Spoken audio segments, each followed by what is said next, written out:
ऐसा क्या हो रहा है कि जो बरेली में हुआ वो पूरे देश के अलग अलग हिस्सों में क्यों हो रहा है, कैसे ये फैल रहा है पूरे देश में? बीजेपी के प्रवक्ता कह रहे हैं कि भाई वो मामला तो निपट गया था, सुमैया राणा भी कह रहे हैं कि उस दिन तो सब कुछ शांत था, लेकिन उसके बाद हमने देखा कि सीरीज ऑफ प्रोटेस्ट सब जगह पे चल रहे हैं पूरे देश भर में। साहिल जी, मुझे तो उत्तर प्रदेश की बीजेपी की सरकार और पुलिस पे काफी शंका हो रही है, क्योंकि इतने दिन बीत जाने के बाद बरेली का लिंक अभी तक सिर्फ बिहार और बंगाल तक ही निकाल पाए, अभी पाकिस्तान और बांग्लादेश तक तो लिंक निकाल ही नहीं पाए। छोटे छोटे मामलों में उत्तर प्रदेश की पुलिस या बीजेपी की जहां हुकूमत है वहां की सरकार तुरंत पाकिस्तान से रिश्ता जोड़ देती है। अभी लद्दाख में आंदोलन हुआ, जो सबसे बड़े राष्ट्रभक्त गिने जाते थे बीजेपी के द्वारा भी, वांगचू जी, वो सरकार से अगर असहमत हुए तो वो एनएसए लग गया और वो पाकिस्तान से भी सब उनका रिश्ता निकल आया। इसी उत्तर प्रदेश में चाहे ट्रेन एक्सीडेंट हुआ हो, चाहे देश में छात्रों का आंदोलन हो, किसानों का हो, नौजवानों का हो, पत्रकारों का हो, किसी का हो, तुरंत उनका रिश्ता पाकिस्तान से, खालिस्तान से, चीन से, नक्सल से निकल के आ जाता है। देखिए, दर्शन में है क्या साहिल जी, ये डबल इंजन की सरकार नहीं है, ये डबल स्टैंडर्ड की सरकार है।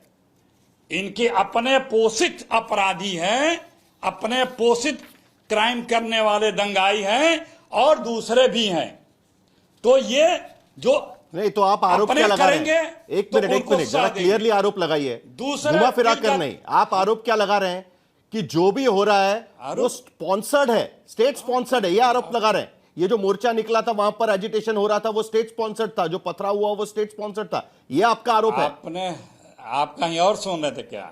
आप कहीं और, आप नहीं जाना कराए गए हैं, जो कि सीनियर ऑफिसर्स हैं, एसपी और एडिशनल एसपी और डीवाईएसपी लेवल्स के सभी लोग अपनी अपनी ड्यूटियां कर रहे हैं। सर, किस तरह की अवेयरनेस के लिए मैसेज देंगे कि कुछ अफवाहें भी फैल रही हैं? और अफवाहों के लिए हम लोग की सोशल मीडिया की टीम लगातार संपर्क कर रही है। किसी प्रकार की कोई अफवाहों का भी इशू नहीं है। जो भी चीजें उनका खंडन किया जा रहा है। लोगों से यही अपील है कि त्योहारों का समय है, सब लोग अच्छे से त्योहार अपना मनाएं और शांतिपूर्ण तरीके से सभी लोग रहें। और जो भी उपद्रवी टाइप के लोग हैं उनको चिन्हित किया गया है, उनको चिन्हित किया जा रहा है, उनके खिलाफ कठोर कार्रवाई की जा रही है और उन पर कार्रवाई की जा रही है। पुलिस का वहां पर बयान भी आया हुआ है। अखिलेश प्रताप सिंह जी, आपका आरोप एक बार स्पेसिफिकली बता दीजिएगा, तो मैं जरा बीजेपी प्रवक्ताओं से पूछूंगा कि एग्जैक्टली क्या आप स्पेसिफिक आरोप बताइए ना, क्या लगा रहे हैं, घुमा फिरा करने। ध्यान से सुनिए। अरे भाई, 3 बार मत दोहराइए, समय कम है, सुन लिया। मैंने आपको बताया कि जो भी बीजेपी से असहमत है, मत भिन्न है, वो उसको बीजेपी आतंकी, पाकिस्तानी, खालिस्तानी, नक्सल, देशद्रोही सब गिना डालती है। चाहे वो किसान हो, चाहे नौजवान हो, चाहे मजदूर हो, चाहे पत्रकार हो, चाहे साहित्यकार हो, चाहे जो हो देश का। अब मैंने उदाहरण दिया लद्दाख के, उनको पाकिस्तानी बता दिया। ये उत्तर प्रदेश में ट्रेन एक्सीडेंट, पटरी से ट्रेनें उतरी हैं, उसको पाकिस्तान लिंक बताया गया। इसी यूपी के विधानसभा में लकड़ी पॉलिश करने वाला एक 50 ग्राम का पॉलिश मिला था और उसको बताया गया TNT राकेश त्रिपाठी जवाब दीजिए। और उसको पाकिस्तान बड़ा संगीन आरोप है कांग्रेस का। से रिश्ता रुक करके बता दिएगा। तो रुक जाइए एक सेकंड, देखिए, एक सेकंड। मैंने कहा ना कि ये सरकार डबल इंजन की नहीं, डबल स्टैंडर्ड की सरकार है। और अभी इस सरकार ने अभी कल एनसीआरबी के डाटा जारी हुए हैं। पुराने की बात, हर तरह के क्राइम में उत्तर प्रदेश नंबर 1 है। उत्तर प्रदेश, चाहे अपराध, टोटल अपराध राकेश त्रिपाठी जवाब दीजिए। हत्या हो, चाहे अलग महिला पर अत्याचार हो, चाहे दलितों पर अत्याचार, अब जवाब भी ले लेते हैं। ये अखिलेश जी जवाब ले लेते हैं। उत्तर प्रदेश की बीजेपी की सरकार ने क्राइम में नंबर 1। राकेश त्रिपाठी, देखिए, 2 बातें हैं। एक तो इस पूरी डिबेट में साहिल जी, अब तक कहीं किसी ने पाकिस्तान का नाम लिया नहीं, लेकिन कांग्रेस पार्टी का पाकिस्तान के प्रति प्रेम इतना है ना कि कैसे पाकिस्तान को लाया जाए डिबेट में, और पाकिस्तान को ला करके कैसे वोट बैंक पॉलिटिक्स की तरफ को ले जाया जा सके।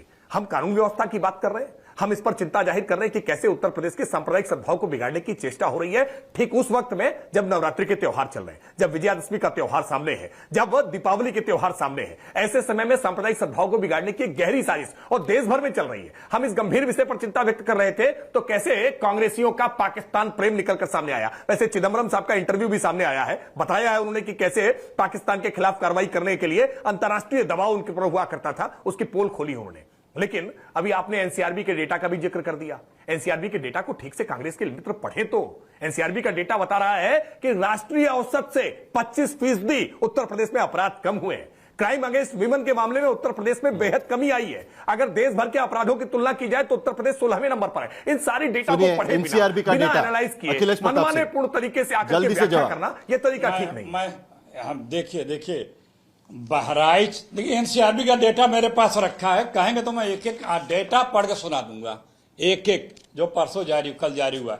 देखिए बहराइच में भी दंगे हुए थे पिछले साल, वहां के विधायक थे सुरेश्वर सिंह जी ने, उन्होंने एफआईआर लिखाई थी इन्हीं बीजेपी वालों पे, बीजेपी के नेताओं पे कि किस प्रकार से वो षड्यंत्र करके इसको दंगे का रूप दे रहे थे और इनके बच्चे के साथ क्या करने का इरादा था। उस पर क्या कार्रवाई हुई बताया जाएगा, नहीं बताया जाएगा। दरअसल में है क्या कि क्राइम कंट्रोल नहीं हो पा रहा इस सरकार से। ये सरकार हर मोर्चे पे विफल है। ये सरकार न रोजी दे पा, रोजगार दे पाई। अभी कल ही एक परीक्षा और टाली है, परीक्षा घोषित होती है, लड़के तैयारी करते हैं, जब परीक्षा की डेट आती है टाल दी जाती है। 44वीं परीक्षा टाली और कैंसिल की गई और लीक हुआ है। एक भर्ती नहीं कर पा रहे हैं। योगी सरकार में नौजवानों के खिलाफ, योगी सरकार में सहयोगी है एसबी ये सरकार उत्तर प्रदेश उनके प्रवक्ता को पूछ लेते हैं कि वो कानून व्यवस्था को किस तरीके से देख रहे हैं आज की स्थिति में, जो घटना बरेली में हुई है और उसके बाद आई लव मोहम्मद को लेकर जिस तरीके से प्रोटेस्ट हो रहे हैं पूरे उत्तर प्रदेश के भीतर अलग अलग इलाकों में। आप कैसे देखते हैं अरुण राजभर जी, क्योंकि विपक्ष तो देखिए साहिल जी, मैं सिर्फ 4 बातें करूंगा और जितने भी पक्ष के प्रवक्ता बैठे हुए इन चारों बात से ये असहमत दिखाएंगे। हमारे 4 बात है चरमपंथी के। हम कट्टरपंथी, उपद्रवी और दंगाई, और उत्तर प्रदेश की सरकार न जाति देखकर, न धर्म देखकर, न पंथ देखकर, न मजहब देखकर इन पे कार्रवाई करके उत्तर प्रदेश की कानून व्यवस्था को बेहतर करने का काम कर रही है। बिलबिलाहट किसको हो रही है, तकलीफ किसको हो रही है, संविधान की दुहाई कौन दे रहा है? क्या यह बात भूल गए कि उसी अयोध्या में जब समाजवादी पार्टी के एक मोइन अहमद खान ने एक दलित बेटी के साथ बलात्कार किया था, तो समाजवादी पार्टी संविधान की दुहाई देने की बजाय उस मोइन के साथ खड़ी हो गई और उस बेटी के साथ खड़ी नहीं हुई जिसको इंसाफ दिलाने के लिए संविधान की बात करते हैं। क्या उसी प्रयागराज में एक यादव बेटे के साथ कुछ लोगों ने, इन्हीं चरमपंथियों ने जिस तरीके से हत्या किया था, उसको न्याय दिलाने के लिए फिर ये संविधान की दुहाई देने वाले याद नहीं आए? इसी आजमगढ़ में 4 गैंग लोगों ने दलित के साथ सामूहिक बलात्कार किया और उसको न्याय दिलाने के लिए ये चरमपंथी वहां खड़े नहीं नजर आए। क्या बात है? जब संविधान में न्याय की बात है और आप उत्तर प्रदेश के बरेली के इलाकों में अगर देखेंगे तो वहां हमेशा से पूर्व की सरकारों का रिकॉर्ड उठाकर देखेंगे 2-2 महीने 3-3 महीने कर्फ्यू दंगे होते थे। और यही बनारस की धरती है। बनारस में दशाश्वमेध घाट पर जब आतंकवादी हमला हुआ था, जिसको फांसी की सजा हुई थी, तो मुकदमा किसने वापस किया था? जिसको फांसी हो गई उसके मुकदमा वापस करने वाले आज संविधान की बात कर रहे हैं कि नहीं, संविधान की रक्षा करने के लिए हम लोग संघर्ष कर रहे हैं। ये सब बातें सिर्फ और सिर्फ उत्तर प्रदेश में इनकी चीजें नहीं समझ में आ रही है, क्योंकि वो कानून का राज स्थापित हो गया।